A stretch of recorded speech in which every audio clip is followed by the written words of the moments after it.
문재인 심판, 다해도 심판해야 되겠어요? 다해는 청와대의 국민 세금충이다. 와, 이 좌파들의 내로남불이라는 거, 그리고 좌파들이 입에서 나오는 거는 다 거짓말입니다, 여러분. 다 거짓말이에요. 자, 문재인이가 뭐라고 했는지 여러분께 한번 소개를 해드리겠습니다. 여기부터 좀 가야 되겠어요? 자, 이게 2017년 5월 25일의 기사예요. 문재인 가족 식사, 치약, 칫솔 모두 내 돈으로. 아이고, 네. 그러면서 문재인이가 대통령 되고 나서 이렇게 얘기했습니다. 문재인 대통령이 앞으로 공식 행사를 제외한 가족 식사 비용, 치약, 칫솔 등 사적 비품 구입 등 적어도 가족 생활비는 내 월급에서 충당하겠다고 눈먼 돈으로 취부돼 왔던 특수활동비에 칼을 빼들었다. 그러더니 뭡니까? 자, 대통령 딸도 아빠 찬스 논란. 작년 말부터 아들 데리고 청와대 거주. 이게 바로 문재인의 그 모든 것을 우리로 하여금 알게 하는 정말 적절한, 그러면서도 아주 확실한 이 예입니다.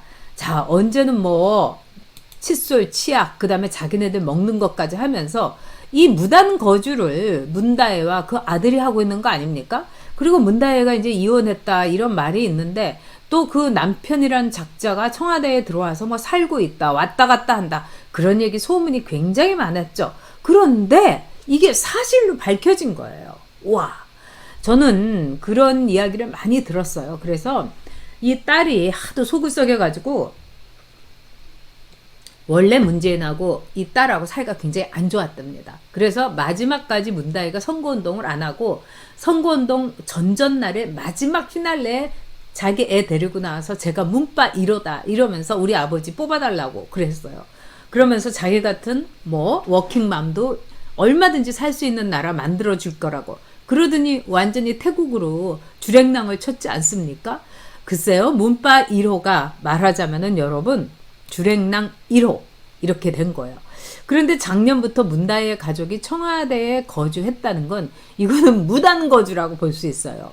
사실 대통령 가족들은요, 청와대에 거주해서는 안 됩니다, 여러분. 특히 분가한. 왜냐하면 그거는 독립된 가족이기 때문이에요. 우리도 그렇잖아요. 뭐 주택 청약 부금 이거 부어가지고 아파트 청약을 하려면 말하자면 독립된 세대주여야 되는 거 아닙니까? 그런 것처럼 우리 사회에서는 결혼을 하고 성인이 됐으면은 이 부모하고 같이 거주를 해서는 안 되는 거예요. 그건 어느 나라나 다 마찬가지고 다른 나라는 더 그렇지요. 그런데 이 문다혜가 어떻게 했느냐? 자, 이 문바이로 문다혜가 해외 이주 1호인데다가 문다혜를 둘러싼 수많은 의문들이 있어요.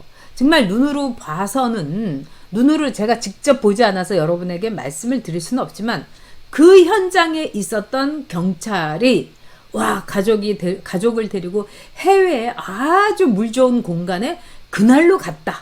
그 다음에 거기에서 뭐 검사를 하면서 봤던 사람은 얼른 그냥 특진을 해갖고 어디로 갔다. 이러면서 문다혜의 사고에 대한 수많은 이 이야기가 무려 3년 전 여름부터 이 강남 일대부터 퍼지기 시작한 거예요. 이 요가 강사들 사이부터 시작해가지고 뭐 좀 특수한 취향을 갖고 있는 사람들 사이에 어마어마하게 퍼져나가기 시작했습니다. 게다가 문다혜 뭐 이혼 문제라든가 아들이 그 남편이 타이거 아시아에 근무를 했고 또 그 남편이 무슨 정부에서 돈을 끌어와가지고 이 브로커피를 받았는데 그것도 브로커피를 가지고 뭐 코인을 하다가 난리를 쳐가지고 문다혜한테 집을 넘기고 양도세를 2번을 거쳐서 내면서 집을 팔았다는 둥. 뭐 이러저러한 어마어마한 소문이 많았죠, 여러분. 이게 지금 뭐 저는 이제 워낙에 웬만한 사람들이 저를 가지고 그냥 고소하고 고발하려고 그래서 정확하게 말씀은 못 드리지만 여러분들이 웬만한 포털을 찾으시면 다 나와요. 문다혜의 의문점, 문다혜 이렇게 치면 다 나옵니다.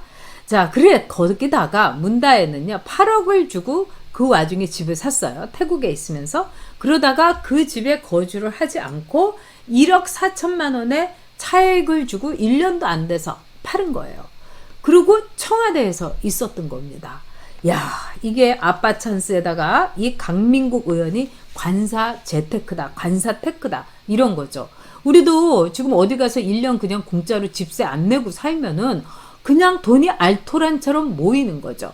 그러니까 문다혜를 들어오게 한 게 누구냐? 제가 보기에는 김정숙이에요. 문다혜하고 문재인하고는 사이가 너무너무 안 좋아갖고 문다혜가 하도 사고를 많이 쳐서 막 이 문재인은 그냥 불면증, 우울증, 그리고 이 김정숙도 한때 뭐 우울증 때문에 고생했다, 이런 말이 있었을 정도입니다. 자, 그런데 어쨌든 1년 동안 이 청와대에서 대통령 가족이 이렇게 살고 있는데, 청와대에서는 대통령 가족에 대해서는 이 경호상의 이 비밀을 지키고 이런 법률이 있기 때문에 우리가 확인해 줄 수 없다. 그러면서 뭐라고 했냐? 이거는 불법도 아니고 매우 적법한 절차다. 이렇게 얘기했어요. 참 살다 보니까 별일을 다 겪습니다.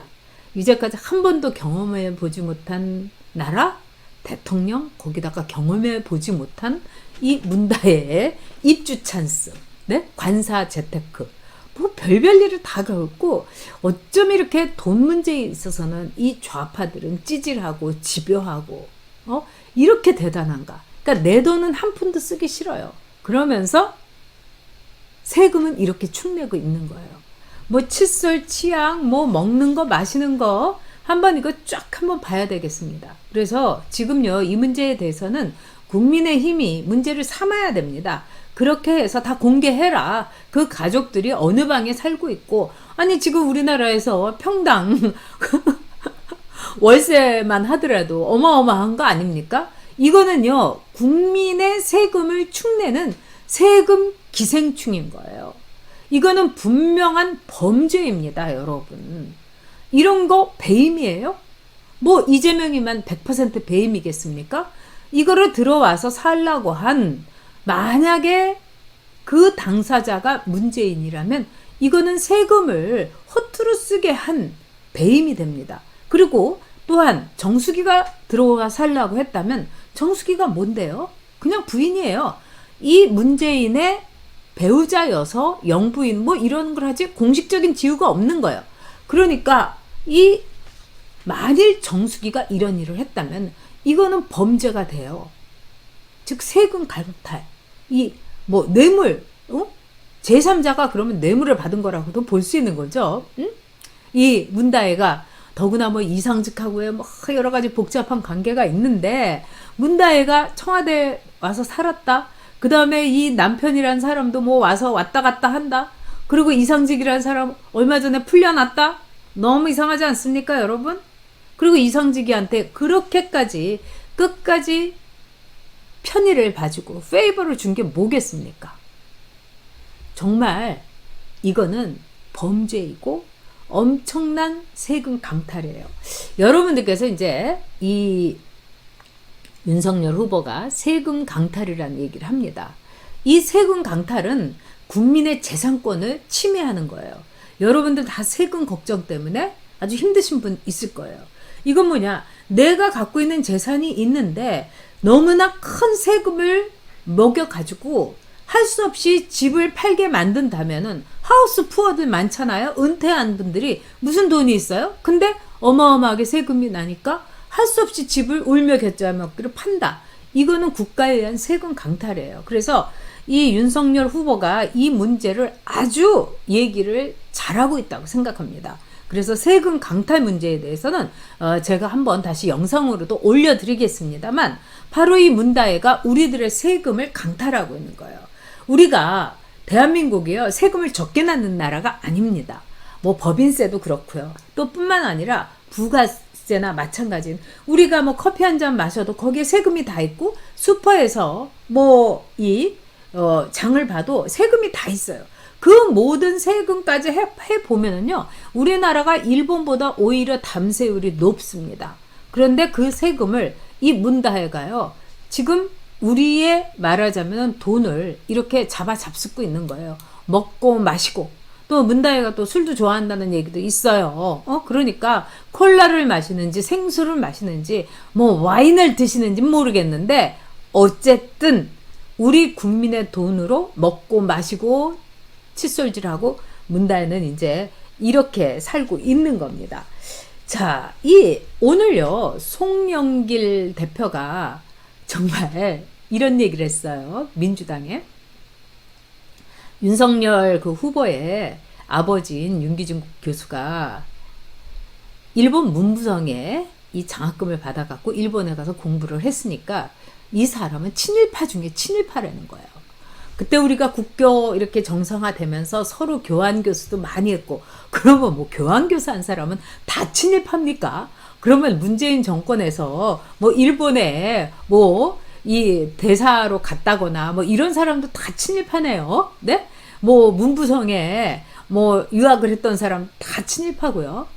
이렇게 옹졸하고 이렇게 말도 안 되는 억지를 민주당이 부리고 있는 거는 그만큼 눈앞이 캄캄해서 그렇습니다. 그리고 이 윤기준 교수라든가 또 윤석열 후보의 어머님인 이 어머님의 경우는 이제 이대에서 화학과에서 이제 오랫동안 이제 교수도 하시고 이랬는데, 뭐 들리는 소문을 이렇게 제가 이제 좀 그 이대에 물어보니까 굉장히 점잖은 분이라는 거예요. 어머님도 아주 괜찮은 분이다. 그리고 윤기준 교수는 굉장히 존경받는 사람이다. 그러니까 아주 좋은 가정 환경에서 자유롭게, 어떻게 보면은 참 그 좋은 부모님의 가정 교육을 받고 자란 겁니다.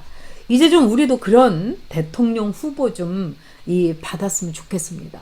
자, 그러면서 친일파로 매도를 하는데, 그러면은요, 이 문다혜는요, 고쿠시칸 대학이라고 엄청난 우익들, 그러니까 우리나라의 어떤 우파 이 정도가 아니라 막 일본의 군국주의와 이거를 막 강요하고 또 학생들에게 그거를 막 어프로브 하는 학교인데 거기를 다녔어요. 그것도 자비로요. 아니, 장학금을 줘서 할 수 없이 갔다. 이것도 웃기지만은 지 돈으로 다녔다 가면은 누가 진짜 친일파겠습니까? 와, 문재인 이제는 청와대에서 국민 세금중 칫솔까지 자기네 돈으로 사겠다더니 결국은 이런 짓을 한 겁니다. 이게 문재인 좌파들의 여러분 진짜 진면목인 거죠.